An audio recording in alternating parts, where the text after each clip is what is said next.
Çaldaydı mı üstümüzü?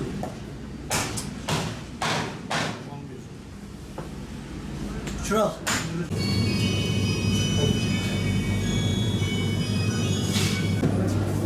Hocam.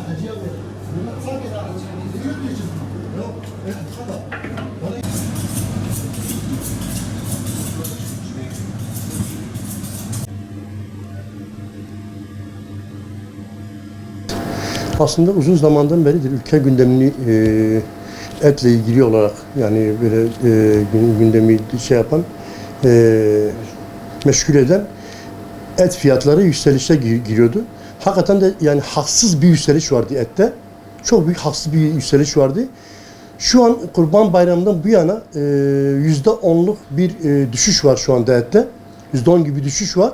Bu önümüzdeki günlerde daha da düşeceği görülüyor. Çünkü şu anda talep yok. Ete talep yok. Zaten talep olmayınca fiyatlar düşmeye başlıyor. Aslında bakarsan da yani dedim ya haksız bir yükseliş vardı kırmızı ette. Normalde aslında %10 değil de %30'lara kadar düşmesi gerekirdi. Çünkü hakikaten dediğim şekilde haksız bir yükseliş vardı. Yani geçen sene bu vakitlerde kuzu eti dediğimiz 140 TL'de satılıyordu. Kurban Bayramı'ndan önce bu kuzu eti 485 TL'ye yükseldi. Dana eti ise 160-180 TL'de satılıyordu. Şu an ise yani Kurban Bayramı'ndan önce ise 550 TL'den satılıyordu. Yani çok haksız bir yükseliş vardı.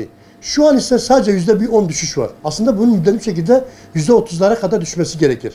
Şu an %10 düşüş var ama önümüzdeki günlerde dediğim şekilde daha da düşüşe benzeyecek. Şu anda kuzu eti 480 TL'den şu anda kasaplarda 420 TL'den falan satılıyor. Yani bir 60 TL bir düşüş var.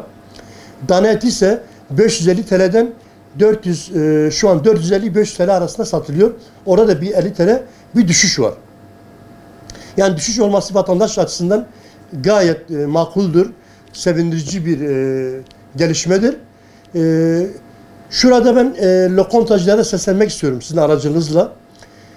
Yani lokantacılar da fiyatları düşürsün. Madem ki kasaplar fiyatları düşürdü, lokantacılar da yemek fiyatlarını düşürsünler. Şu anda bir yemek 1 kilo et fiyatına değerdir, eşdeğerdir. Yani bu çok yüksektir. Vatandaşlarımızın istiyoruz ki makul bir fiyattan hem et alabilsinler hem rahat bir şekilde bir lokantada bir yemek yiyebilsinler.